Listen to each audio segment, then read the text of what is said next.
The story begins with a group of adventurers who are up against a deadly S-ranked forest dragon. It breathes fire, causing massive destruction to the area, and the adventurers are forced to run. Elsewhere in a field, we meet a young farmer named Al Lane. He tends to his crops and is pleased with how well everything is growing. He harvests some of the crops and prepares to head to the markets. He gets an alert from his status window and sees that his farming skills have all been maxed out, reaching level 10. He is joined by his friend, the fisherman Testa, who is amazed at his achievement. Testa is even a little jealous that Al even has a level 10 fishing skill when he is supposed to be the fisherman. Having maxed out all his farming skills, Al suddenly gets a special option to integrate and evolve his skills. He accepts it and gains the Nature Lover title. Al is confused what this means, but Testa sees that he suddenly has 65,000 status points, with over 73,000 attack and 45,000 defense. They're shocked, but Al remembers he needs to get to the market. Al heads off to the royal capital to sell his crops. Along the way, he sees the dragon attacking the adventurers. They're no match, and call to retreat. Al decides to help, and throws a carrot, hoping to distract the dragon, but the carrot hits, and the dragon explodes with a single blow.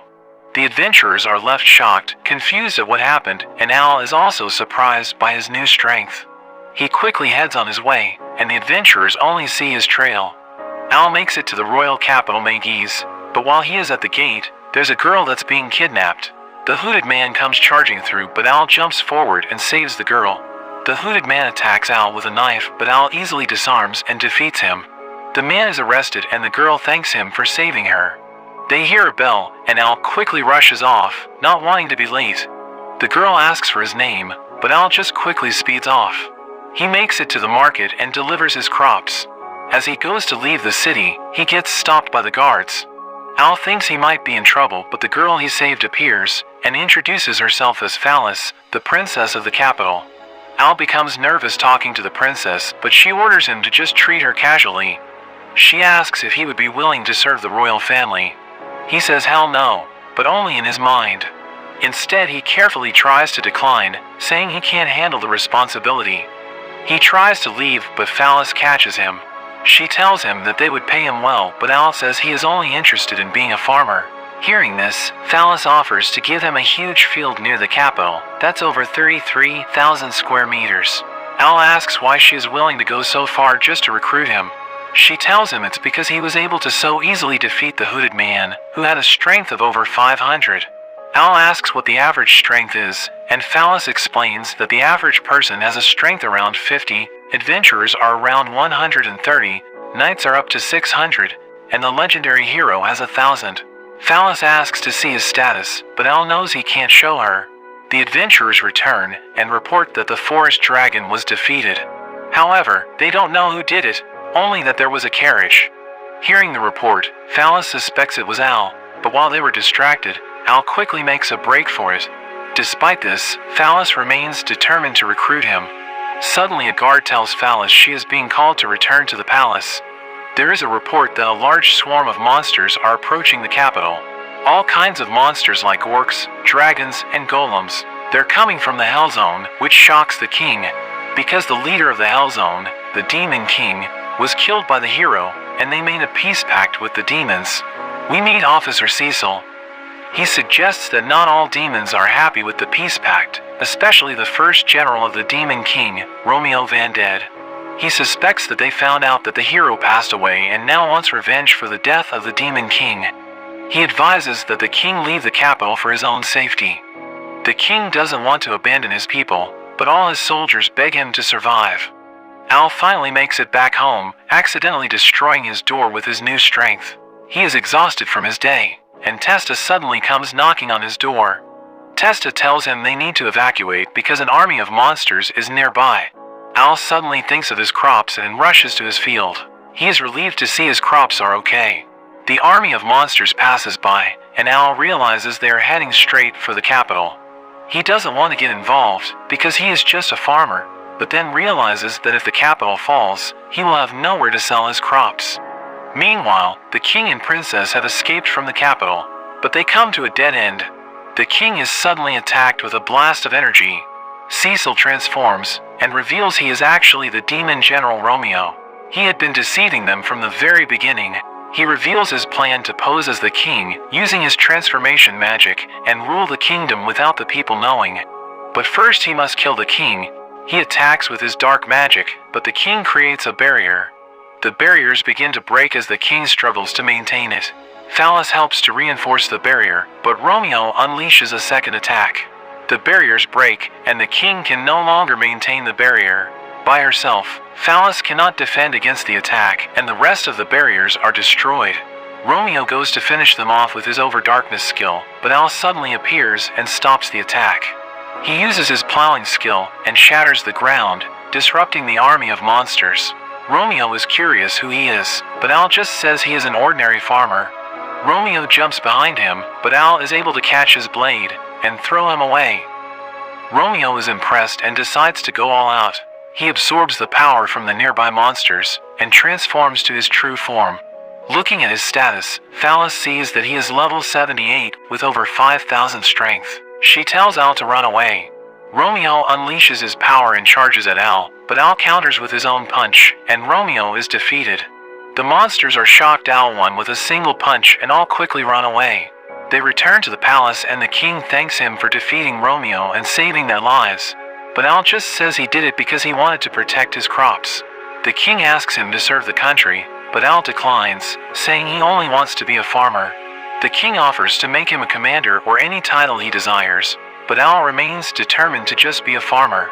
As a reward, Phallus decides to give Al the 33,000 square meter field near the kingdom, but on the condition that he registers as an adventurer so he can occasionally help out the kingdom.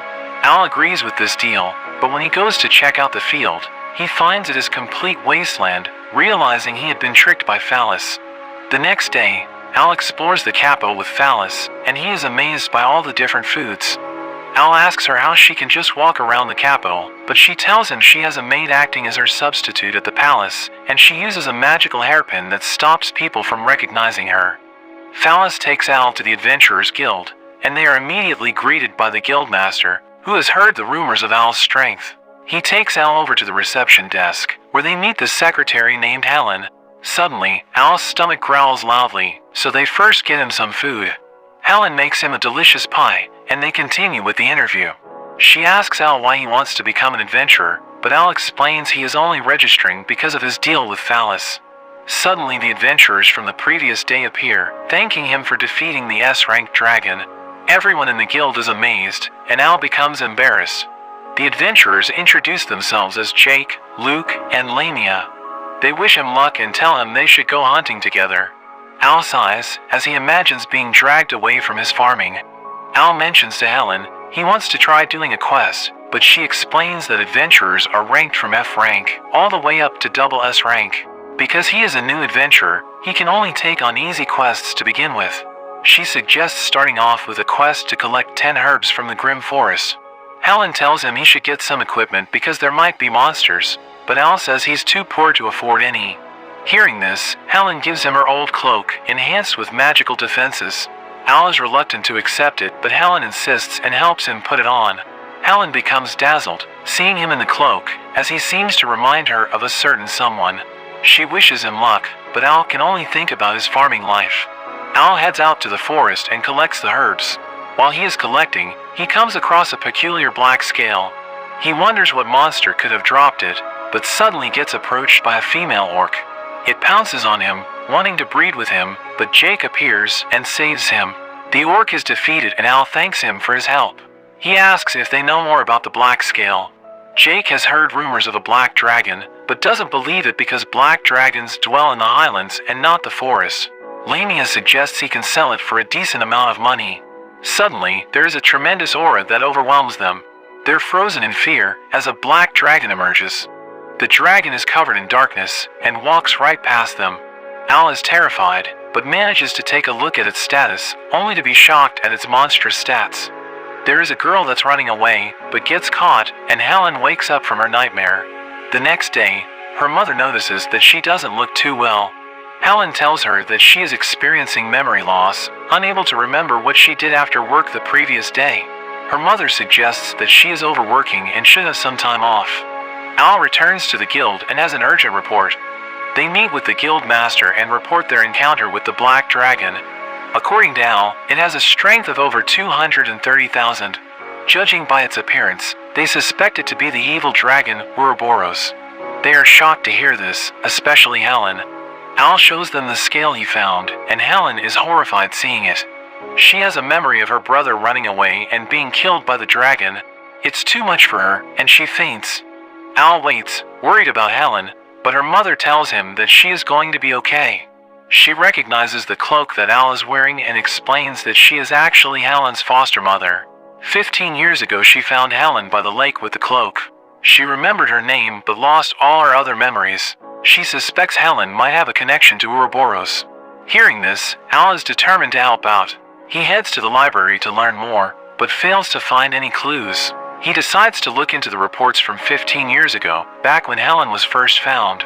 However, the librarian tells him that those reports are restricted and he is not high enough ranked to access them. Al tries to beg, but she turns him away. Phallus suddenly appears, surprising the librarian. She uses her position as princess to help Al gain access to the records. They're led into the restricted area, and they check out the damage records for the village where Helen was found. Al finds out that 15 years ago, the Honora village was completely destroyed, and there were black scales that were also found there. However, this incident was covered up, because the evil dragon is meant to be dead, but if it has somehow been revived, it would mean the whole world is in danger. The next day, the two head to Honora village to check it out. They find it in a completely destroyed state. As they explore, Al suddenly hears a voice. He follows the voice and they come to a grave, and a boy appears, wearing the same cloak. Phallus is confused who Al is talking to, because she is unable to see or hear him. Al realizes he is a ghost, and the boy introduces himself as Lay. The boy is glad to find someone that can finally see him, and notices that Al is wearing the same cloak as him. Al mentions how he got it from Helen, and Lay is glad to hear she is well, revealing that he is her brother. He mentions how the cloak was a gift from his father and was magically enchanted. Al puts the cloak around Phallus, causing her to panic and blush, being so close to Al. This, however, lets her see Lay, and she freaks out at his ghostly appearance. Lay continues to explain that Helen was the only survivor in the village, and says that she's in danger.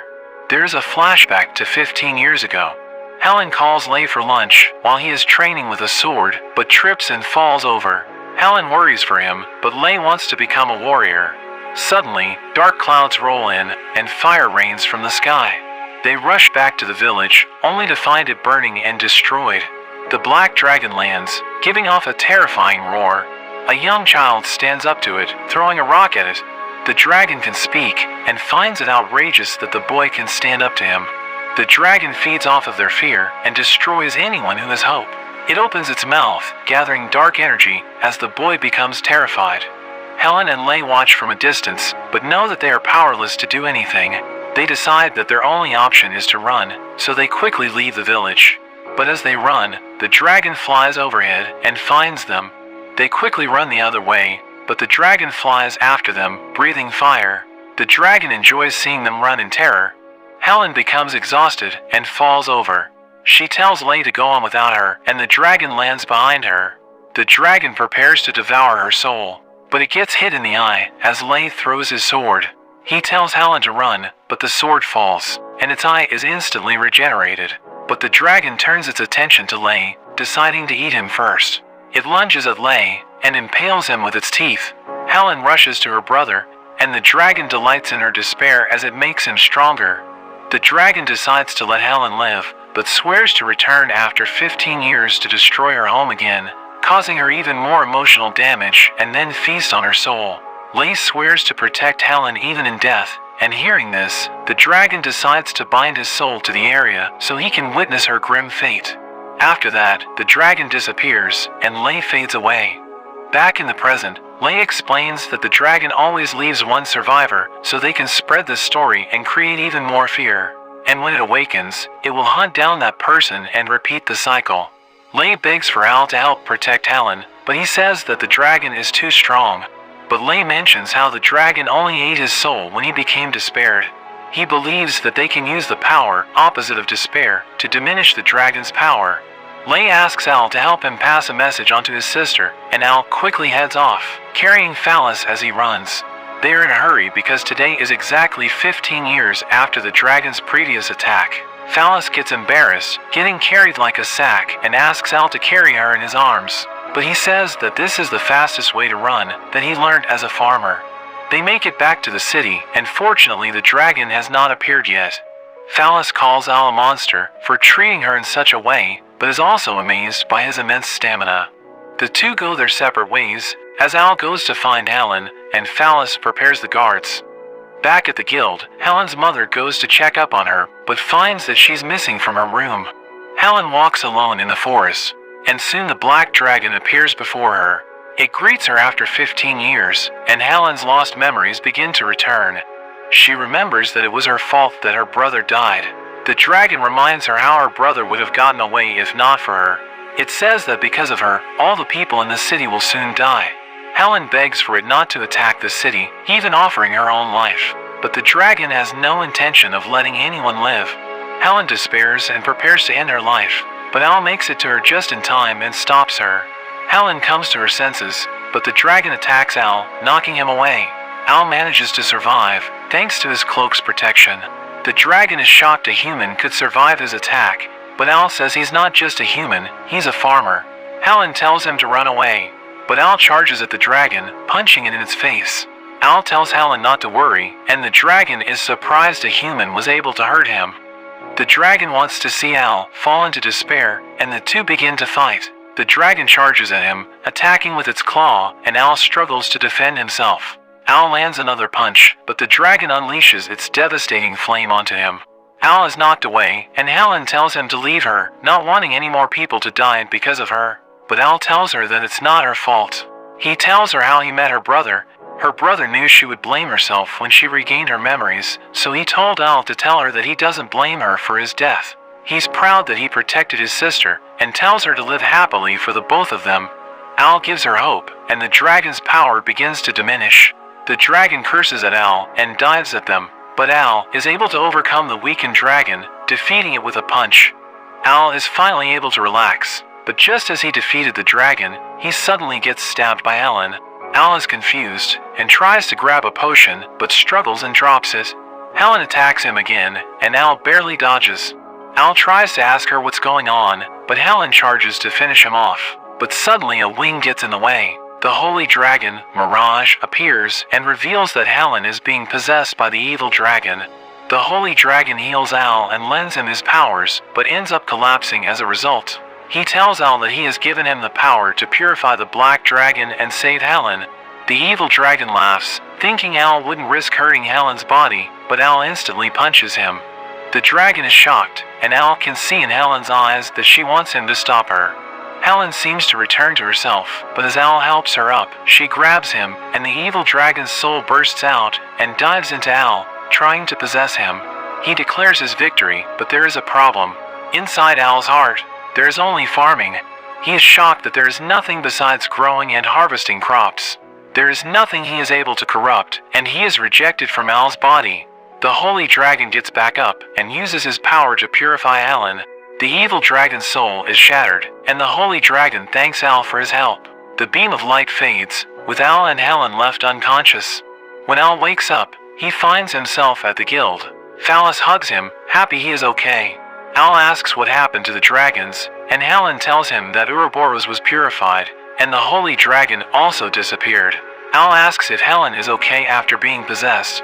She says that she is fine, and has also gained the ability to transform her arms and legs into dragon claws. Al is shocked, thinking she is still possessed, but Helen shows she can freely control the power. She plans to use this power for good and save people in the future. Helen suddenly asks about Phallus's relationship with Al, not recognizing her as the princess because of her magical hairpin. Al gets a bit worried, and Phallus says that they are childhood friends. The guildmaster bursts in, along with Jake and his friends. They are glad that Helen is okay, and amazed that Al defeated the evil dragon. They wonder how the palace will reward Al for defeating the dragon, and Phallus swears there will be a huge reward, almost accidentally revealing her identity. They have a party to celebrate Al's victory. Luke teases Al for not drinking with them, but Phallus can read his mind. knowing that Al is thinking about harvesting his potatoes in the morning, and tells him he should relax.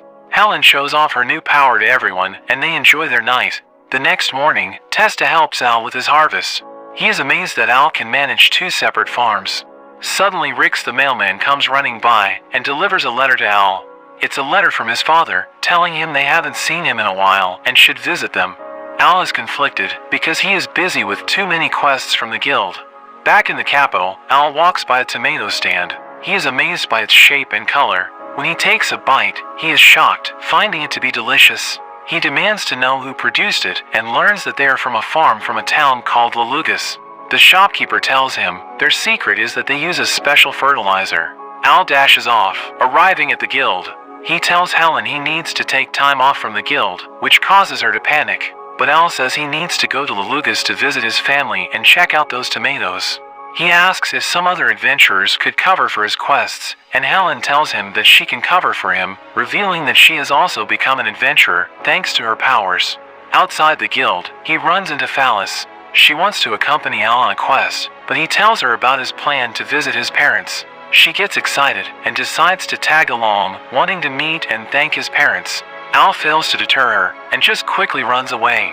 Al walks through the jungle, getting excited as he thinks about the tomatoes. Suddenly an orc appears, but it appears to be friendly. Al remembers that male orcs are friendly toward guys, but it turns out it wants to bone. Al runs for it, but gets caught, and the orc tries to have its way with him. But the orc is defeated, and Al meets a young girl with blue hair. Al is traumatized from the encounter, and explains this is the second time he's been attacked by an orc. The girl tells him that the forest is dangerous, but Al tells her he is also an adventurer. The girl introduces herself as Ruri, and they find out they are both heading to Lalugas. They decide to travel together, but Al worries if it is okay for her to travel with a man, since they will need to spend a night in the wild together.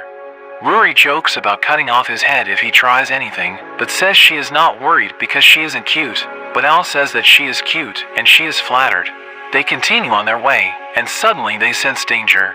But it's actually just Rix, who delivers another letter to Al. It's a letter from his mother, and Al reveals to Ruri that he has actually been getting a ton of them, so that's why he is going there to visit his parents. But really he is going to find the special fertilizer.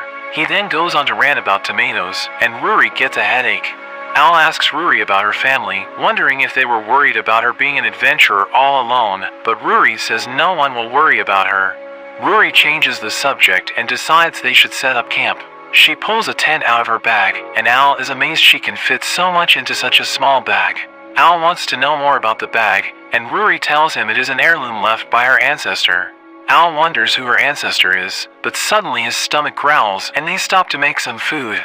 Al is amazed by Ruri's cooking and praises her for her use of ingredients. He then asks her why she is headed to Lalugas. She reveals she is going for training. She has heard rumors of demons appearing, so she is going to investigate.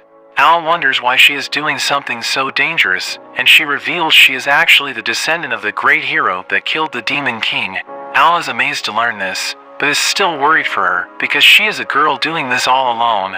Ruri freezes up, and is surprised someone is actually worried for her, and thanks him for caring. They decide to get some rest, and Al chooses to sleep outside on the floor.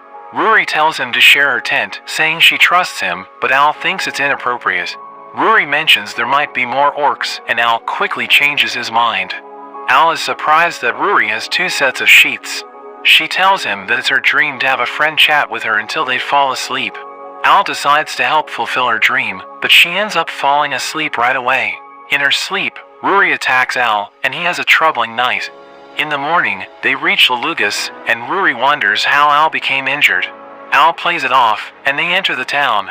They say their farewells, but Ruri tells him that she enjoyed traveling with him and wants to join him again. Al tells her to be his escort for when he goes back to the capital, and she happily agrees. She draws him a map and tells him to find her when he is ready to go back. Ruri asks around about the demons, but nobody has heard anything. Suddenly she hears a scream, and there's a girl that claims her sister was abducted by a demon. She tells Ruri that her sister was taken into the Phantom's forest, and Ruri quickly goes to look for her, but there's a man that watches from a distance. Meanwhile, Al goes to visit his parents. As he goes to ring the bell, the door bursts open, and he gets tackled by his mother. She is overjoyed to see him and ends up choking him with her hugs. Al struggles to breathe, but his mother doesn't let him go. His father appears and punches him in the face, thinking he is doing something to his wife, but then realizes it was just his son. His wife gets mad, dragging him back into the house and punishes him. They have dinner, and Al is fed delicious food by his mother, while his father continues to be punished. Al compares the food with Rory's cooking, and his mother suddenly becomes interested to know if she is his girlfriend.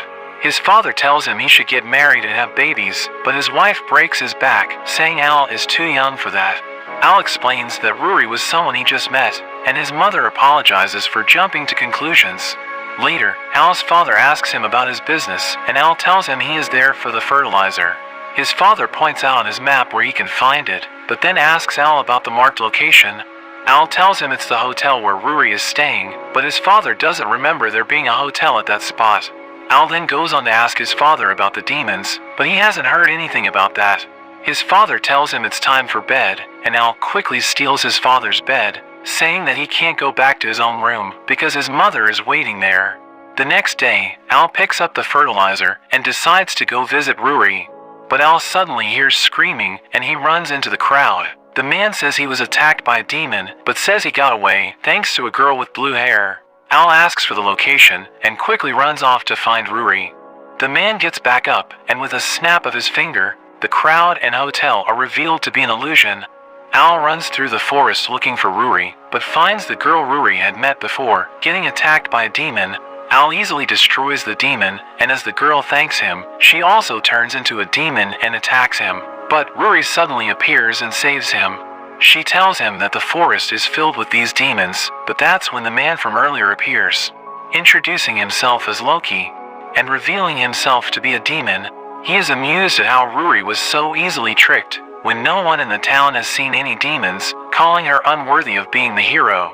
Rory wonders why Al was dragged into this when he should just be after her. But Loki says Al is actually more important than her, because he single-handedly defeated the demon General Romeo and the evil dragon. Al realizes he is one of the demon's allies, but Loki says they weren't even on his level. Rory charges at him, but he easily dodges and counterattacks. Al rushes to Rory and uses his healing magic on her. Loki is surprised by this ability and regrets not dealing with Al first. Rory apologizes to Al and says that she is no match for him, but Al tells her not to worry because he is Farmer. He rushes at Loki but gets thrown away. Al continues his attack but gets slammed into the ground. There is a massive crater, and Al barely holds on, but he jumps back up and manages to land a punch on Loki. Loki retaliates with a punch of his own infused with dark energy, which blows Al away. As Al falls, his package is cracked open. Loki's wounds begin to heal, and he can see how the other demons were no match for Al. Al also casts healing on himself and gets back up. Loki is ready to end things, but Al asks why he is targeting him. Loki explains that he is going after everyone who could pose a threat to his future plans. Besides Al and Rory, he is also going after Helen next, because she inherited the evil dragon's powers. Al is surprised to hear Helen is a target. Loki then goes on about Rory, who should have the Holy God's blessing as the next hero, but she hasn't been able to use any of the Holy God's power. He decides to put things to an end, and summons his worm demons. Al and Rory struggle against the worms, and Rory tells Al to make a run for it. But Al refuses, and fights back against the worms, saying he wants to be the best farmer, and that he wouldn't be able to live with himself if he just left her. They finish off the worms, but Loki launches another attack. Al shields Rory from the magic, and there is a huge explosion. When the smoke clears, they manage to survive, but appear badly wounded. More worms emerge, as Rory is knocked away, and Al gets pinned down. Loki tells him that once the worms bite down, they never let go. He then turns to Rory to finish her off, and she thinks back to her parents encouraging her, despite others saying she couldn't be a hero. She apologizes for failing to become a hero, as Loki launches his attack to finish her off. But suddenly, the worms turn white and shatter as Al gets free. He explains that this is thanks to the power of his fertilizer, which has a pesticide effect. With this, the worms are unable to regenerate. Although surprised, Loki isn't worried because Al is already so injured. But Al charges at him anyway, and he swears to protect Rory and Helen. Rory is confused about why Al is fighting so hard. She thinks back to her past, when everyone is telling her she was too weak to be the hero, and she gave up. But looking at Al's determination, she realizes that being a hero is not about being strong, but it's someone who never gives up trying to help, no matter what. While Al is fighting Loki, Ruri manages to stab him. Loki's wound instantly heals, but Ruri is determined to fight even if she can't win. Ruri suddenly awakens her hero's powers and attacks Loki with her Holy Slash. The attack is super effective, and Ruri follows up with another slash, which finishes him off. Ruri thanks Al for helping her realize what it means to be a hero, but Al collapses in exhaustion. While he sleeps on her lap, Ruri confesses that she has a crush on him. It becomes night, and Al finally wakes up. They have an awkward moment, and Ruri thanks Al once again, but ends up getting embarrassed. They decide to head back to the town, but as they walk, they suddenly hear a strange sound. Al wonders if Loki could still be alive. The sound gets louder, and Ruri gets scared, saying she can't handle ghosts. It's a voice that calls for Al, and it turns out to be his mother looking for him. Al realizes it's his mother. Not wanting to be caught with Ruri, he says they should run for it. He picks her up and quickly runs away. Al is relieved when they get away, and Ruri laughs at him, seeing that there is something he is scared of, and Al can only imagine the sight of his mother. They end up back in town, and are shocked when they find that the hotel is no longer there, realizing it was Loki's illusion. Ruri finds another place to stay, and Al tells her he will be heading back to the capital the next day. As Al heads back home, he remembers a time when he went out to play with Tessa without telling his parents, and his mother came looking for him. They were scared to get in trouble, so they snuck home, but when he got back, she was waiting for him at the door. Al wonders if she can somehow teleport. As Al gets back to the house, his mother is once again waiting for him. He tries to avoid her, but she suddenly appears behind him. Al is terrified and runs. He runs straight past his father, into his room, which causes his father to panic, as he is left to deal with his mother. The next day, his mother begs him not to leave. Al has no choice, and says that he will hate her if she behaves like this, and she immediately apologizes. Al heads off, and meets up with Ruri, and they head back to the capital. Meanwhile, back in the capital, Phallus has an emotional goodbye with her father the king, and he apologizes for failing her. Al and Ruri make it back to the guild, and Helen gets jealous of Ruri's relationship with Al, even flexing her demonic powers.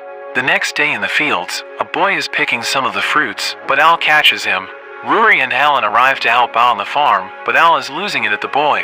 The girls are surprised Al is so angry, but he is just annoyed that his fruit was picked before they were ready for harvest, and he yells at the boy. The boy apologizes, and his stomach growls. Al gives him a cabbage instead, and the boy is blown away. The boy is brought to tears by its taste, and happily runs off. Helen mentions that while Al was away, there have been monster attacks, which has blocked off trade with other countries, and caused the price of food to increase, making it hard on the poor.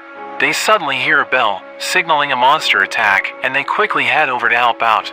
The city is being attacked by a huge swarm of monsters, while the guards and adventurers struggle to defend. Helen shows off her demonic transformation, and fights with her new demonic powers. Al charges with his hoe, and sends the monsters flying, but eventually, they begin to get overwhelmed by the seemingly endless number of monsters. Suddenly, knights from the kingdom of Antisburg arrive, threatening the monsters to leave, or else face the wrath of their holy sword, Levitine.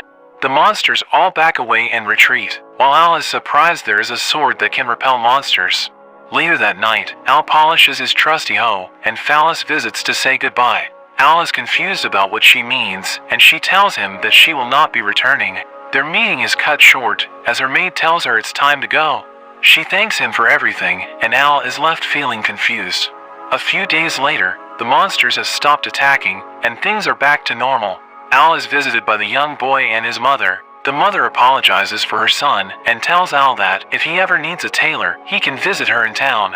They end up buying more vegetables from Al, and as they leave, Al is suddenly surprised by Rick's appearance.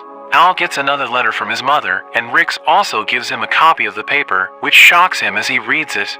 At the guild, Helen and Ruri are also looking at the paper.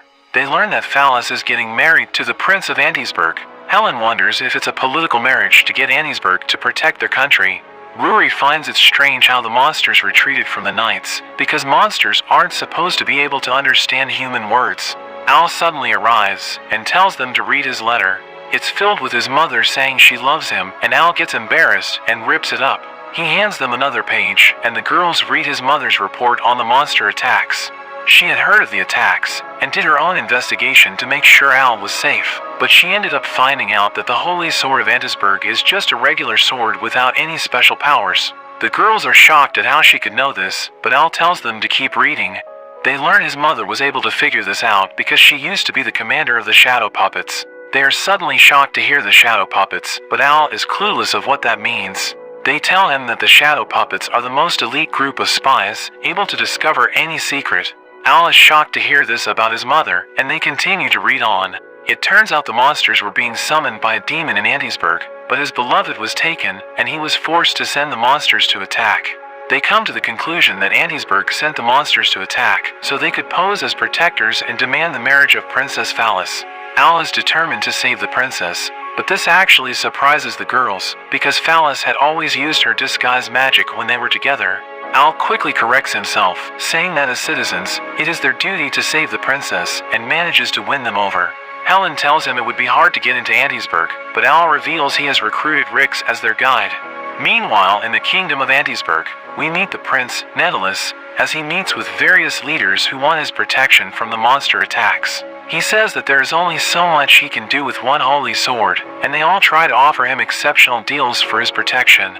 Later, Netellus is overjoyed with how his plan is going, and orders the demon, Gazelle, to attack even more countries. However, Gazelle wants to stop the attacks, not wanting to see more of his comrades be sacrificed. But Netellus beats him, and reminds him that he has his girlfriend captured.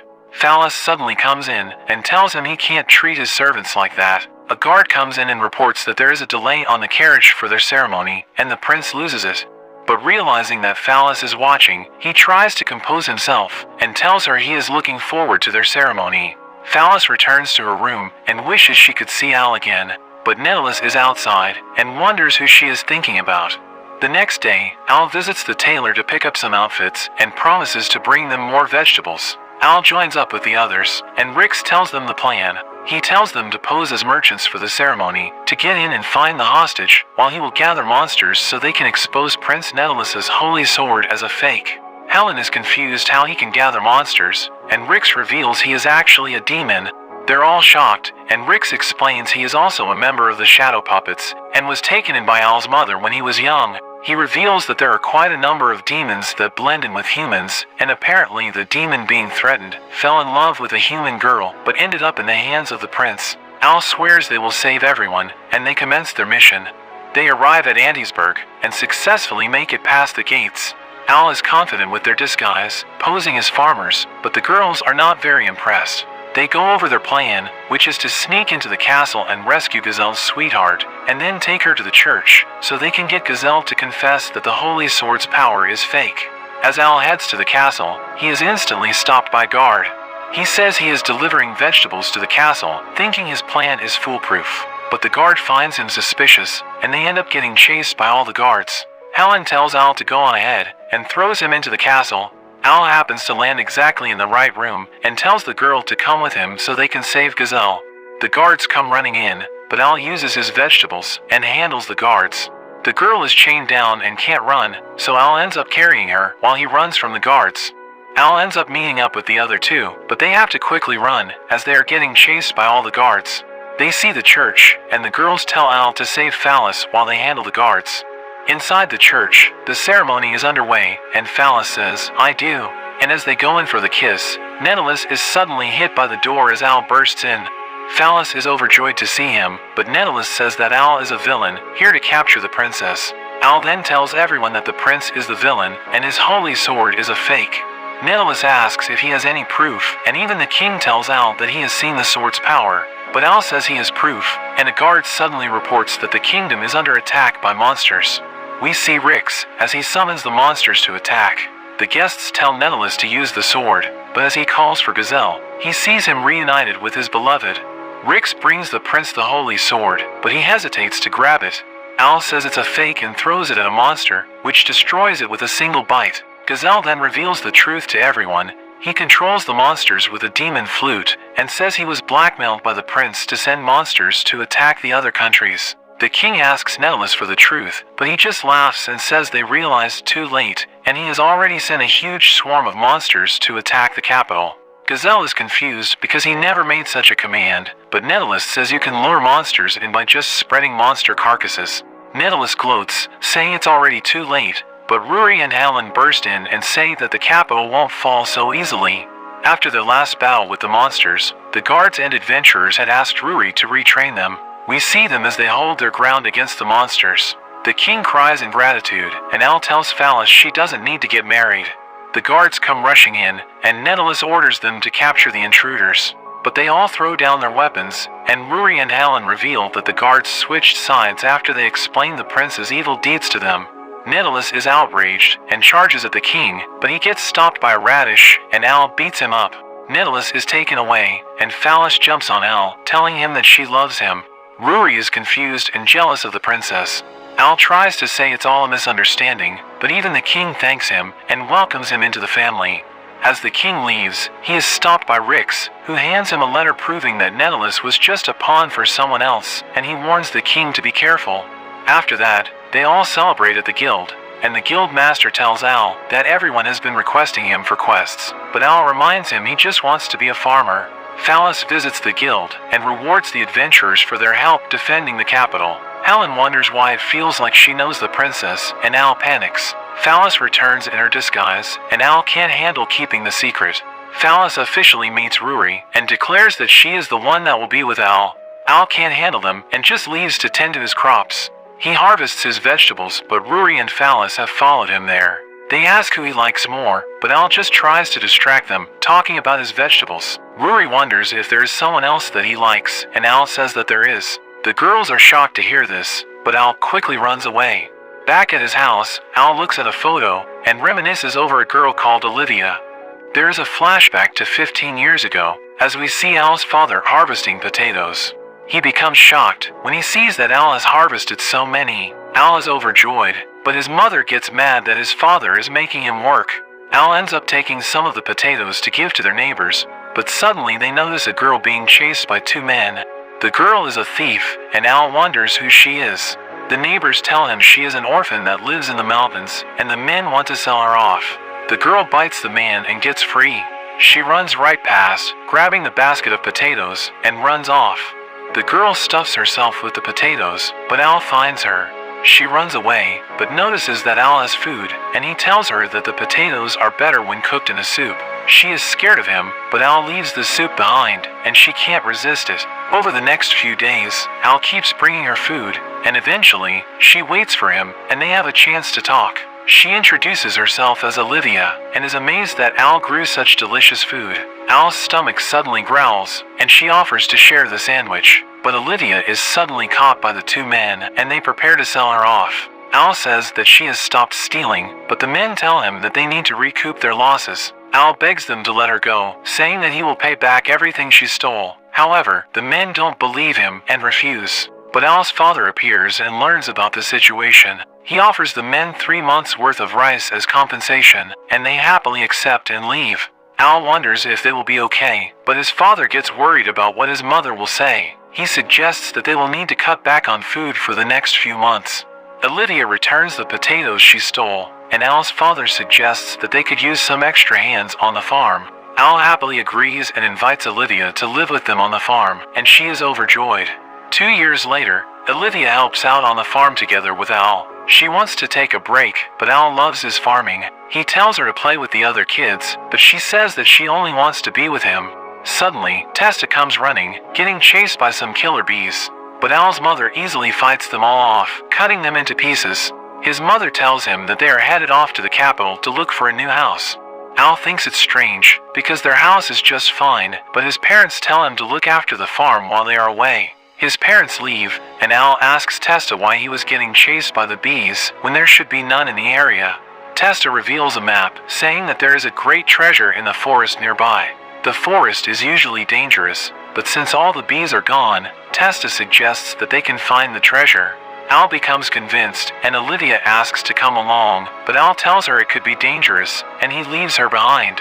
Along the way, Al wonders why Olivia is always clinging to him, thinking that she should make friends with the other kids. Testa reveals that Olivia actually gets bullied when she is by herself.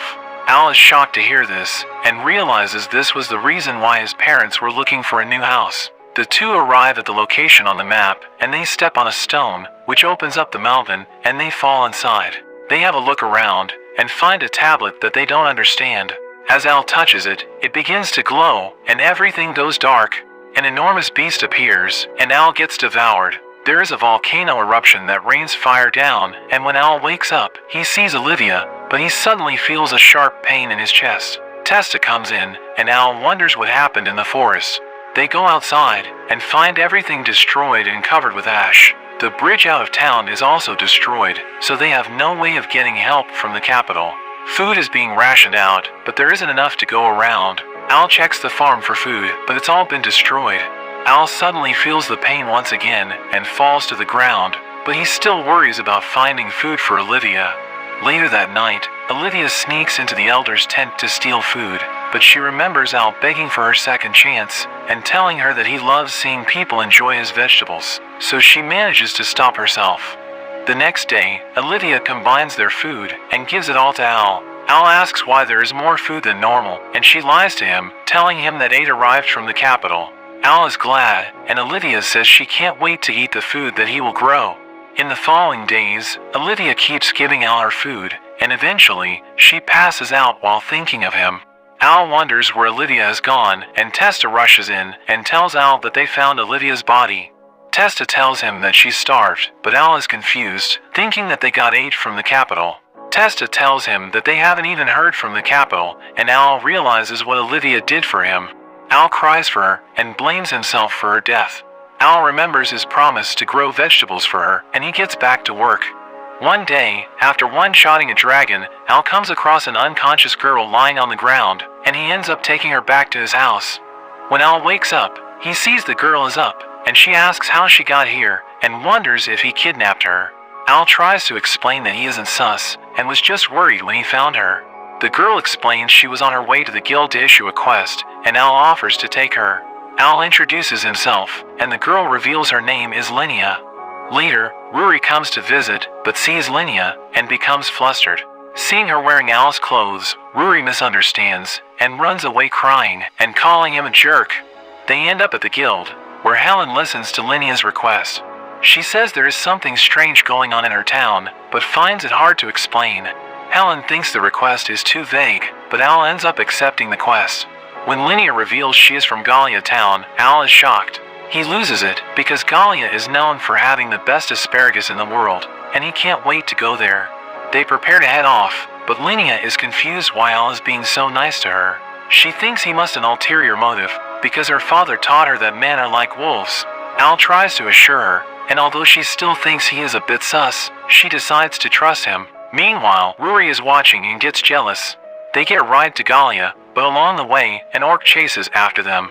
Al freaks out, but the driver isn't too worried. But when he looks back, there's a whole horde chasing them, and Al has emotional damage from his past encounters. When Al wakes up, he notices he is wearing a pendant.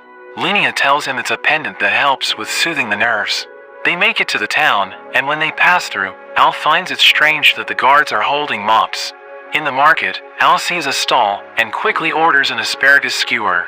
As it gets cooked, Al tries to ask if the man has noticed anything strange going on. The man says everything is fine and gives Al his food, but it's completely burnt. Al is confused, but then realizes that the man is acting strange. A cart suddenly tips over, and when Al checks on the man, he is also acting strange. Al suddenly gets picked up and carried away. Later, Al visits Linnea's house. Her family runs a pendant shop, and she thinks it's thanks to the pendants that she is not acting strange like the rest of the townspeople. Al asks where her parents are, but she tells him that they went missing when the anomaly began. The townspeople are all acting crazy and can't communicate normally. The lord of the town appears, and Al is honored to meet the man that started the asparagus revolution. He also wears a pendant, and Al asks him about the town. The lord tells him it's a long story and invites him for dinner, but Al gets picked up and carried off again. Later, they visit the lord's house and join him for dinner. Al asks about the town, but the lord suddenly has his guards surround Al. In an instant, Al is able to defeat all the guards. He charges at the lord, but Linnea gets in the way. The Lord reveals that Linnea is working for him, and we see he is possessed by a demon. The demon reveals that he put his power into a crystal and put it into the goddess statue in town so he can control everyone. He plans to do the same to the capital. After he heard about Al defeating the demon general and the evil dragon, he planned to put a crystal into Al's body and control the capital. Linnea reveals she had no choice because her parents were taken hostage. As the demon prepares to put the crystal into Al, he throws a flashbang, which doesn't seem to do anything, but there is an explosion, and the goddess statue is destroyed. The demon is confused what happened, and Al explains the flashbang was just a signal to his friends. The demon is shocked because Linnea was spying on him this whole time, but Al reveals that when he got carried away in the town, it was actually Rory and Helen. They even saved Linnea's parents. Al tells him it's over, but the demon takes the Lord as his hostage. Al uses the power of asparagus and force feeds the Lord. He reminds the Lord of his love for asparagus, and he is able to break free from the demon's control. Al takes the chance and finishes him off. Linnea thanks him for his help and gives him a kiss, much to Rory's dismay. She declares that when she gets older, she will find him and win him over.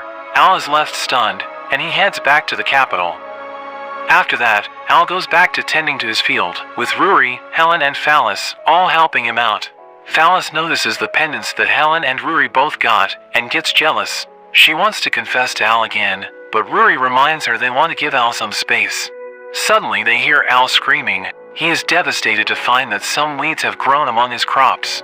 It's a pesky weed that sucks up all the nutrients from the surrounding crops. He is outraged to find that so much has grown under his watch. Helen is amused that weeds are a bigger threat than the demons he has faced. They head into the city to sell their vegetables. They are quite popular, and even the king comes in disguise. The king wonders when Al will take Phallus as his wife, but Al avoids the topic. The king tells him he will give him even more farmland and newly developed farming tools. Al imagines the tools and can't help but be enticed. Rory tries to stop him, and Phallus throws a potato at her, but it ends up knocking Al out. Al sees an angelic figure trying to talk to him, but he soon wakes up. They sell all the vegetables, and Al gets an evil look as he thinks about destroying the weeds. He runs into Rix and shows off the herbicide he is going to destroy the weeds with. They suddenly see some men capturing a girl to sell off. Al approaches them and easily knocks the two men out. The third guy runs away, and the girl is revealed to be a demon. The girl is scared, but Rix recognizes her as Yuria and shows her he is also a demon. Rix reveals that Yuria is the daughter of the demon lord. Yuria begs for their help to save the demons and reveals that her attendant, Volfi, suddenly told her that she wasn't safe. He then opened a portal and sent her away. She wants to go back and save the demons, but Rick says that the demon territory is on the other side of the ocean, and it would take at least 3 days on a boat. Al takes on the job and hands his pesticide to Rix so he can look after his crops. Al tells them that he has a faster way to get there, and he ends up carrying Yuria as he runs across the water. Yuria freaks out and tells him to stop, but Al says they will sink if he stops. They end up making it to the demon territory, and Yuria is thankful they got there so quickly. Volfi suddenly appears and starts attacking them. Al manages to stop the attack, but Volfi continues to attack with his magic and even shoots at Yuria. Al manages to get behind him and knocks him out. Yuria is confused why he was attacking her. Volfi gets back up and charges up another attack, but suddenly Al's mother appears and knocks him out. She reveals that she heard from Rix and came to make sure he was okay. They head off together and arrive at the Demon Lord's castle. They find that all the guards are dead, and Al wonders what happened. His mother thinks that they were controlled to fight each other, just like how Volfi appeared to be controlled. Yuria rushes into the throne room and finds her father lying on the ground. Al finds a guard that's still alive, and he reveals that there was a girl. He suddenly warns Yuria as Al's mother tries to attack her, but is stopped by Al. Al can tell that she isn't his mother, because his real mother would have hugged him so hard his bones would shatter the moment she saw him. She is amazed he could see through her perfect disguise. She returns to her true form, and it's revealed that she is actually Olivia. Al is shocked how she is still alive, thinking back to when he witnessed her death, and Olivia reveals that she is alive thanks to the power of the evil god. She shows off her power, attacking Yuria, but Al dives and manages to save her. There is a huge slash and explosion, and when the dust clears, the whole mountain has been blown away. Olivia is surprised that Al managed to dodge her attack, and says it must be because he also has the evil god's power in his body. Al is confused what she means, and Olivia explains that his nature lover skill, that boosted all his stats, is actually a skill from the evil god. Al doesn't believe it, because he has never met the evil god, but Olivia tells him that he has. She promises to explain everything if Al decides to join her. She tells him that they can live together again, and she persuades him using her enchanting eyes. But Yuria calls to him, and he snaps out of it. Olivia gets annoyed at her for getting in the way, and grabs Yuria by her neck. Al tries to help her, but Olivia stops him. She tells him if he accepts the evil god's power, she can let her live. Yuria tells Al to run, and Olivia gets fed up with her and decides to finish her off. Al gets free, and before Olivia can attack, Al's pendant suddenly activates, and when Al opens his eyes, he finds that time is frozen. Al is confused what is going on, but the angelic figure appears before him once again. She introduces herself as the god of good. She tells him that thanks to his pendant as a catalyst, she was able to appear. She froze time with her power, but they don't have long. She tells him she can destroy the evil god's power within him and give him her own power, which will allow him to fight. She takes his hand and grants him her power. She turns back time, and before Olivia can attack Yuria, Al activates his new power. Olivia gets worried, but it just makes a bunch of sprouts pop up. Everyone is confused, and Olivia thinks it's a lame skill, but it grows rapidly, and Olivia gets caught by its vines. She is able to break free, and she summons a sword. She charges at Al, but he uses his power again, creating a wall of vines to protect himself. The vines grab onto her again, and despite cutting them down, they grow back and bind her. Volfi comes rushing in and attacks using his magic. He checks up on Yuria, and she is glad he is back to normal. Olivia seems unscathed from the attack, and retaliates with her own magic. She dashes past Al and goes to finish him off, but Al begs her to stop. She says that she's become bored, and says they will meet again soon when it's just the two of them. A dark energy surrounds her, and she disappears. Volfi violently questions Al's relationship with Olivia, but the king reminds him that he just saved all of them. Al explains that she is his little sister, and he tries to explain her connection with the evil god, but the king doesn't have much information about the god, and promises to contact him if he finds anything out. Yuria gets sad that Al is leaving, and she hugs him, but Volfi gets jealous of them and accuses Al of trying to seduce her. He gets back to the farm and finds Testa helping with his crops. He explains everything that happened and asks if he remembers the time they explored the ruin, but Testa only remembers him passing out and didn't see the beast that appeared. Al is disappointed to hear this, but they have a delicious tomato together. Al thanks him for helping out and tells him to visit the capo with him, but Testa says he is too busy with his fishing. As Al heads back to the capo, he takes the shortcut, but once again attracts an orc. He has had enough and decides to face it head on. He punches it with all his strength, but it only gets knocked down, and Al is shocked. It gets back up, and Al runs for his life. He gets saved by his adventurer friends, and they wonder if he has gotten weaker because he's still having trouble with orcs. Al thinks it's strange, and they get back to the guild. He tells Helen and Ruri, and they are confused how an orc could survive his punch. Helen asks to see Al's status, and we see that his overwhelming strength is gone. Al realizes that when the goddess gave him her power, she removed the evil god's skill that was boosting his stats. Helen tells him not to worry, because he is still much stronger than the average adventurer. Rix appears and delivers another letter from his mother. Helen and Ruri peek at it, but there is a warning to them about making a move on Al, and they wonder if his mother has people watching them, as the former commander of the Shadow Puppets. Al continues to read on, as she promises to investigate Olivia, and tells him he is always welcome home, and then just goes on telling him how much she loves him. As Rix leaves, he runs into Phallus. She wants to hang out with Al, but Ruri and Helen both get jealous. As they all hang out, Al continues to wonder why Olivia suddenly appeared, and what the evil god is after. But he tries to enjoy himself with the friends that he has made. He thinks back to how he met each of them,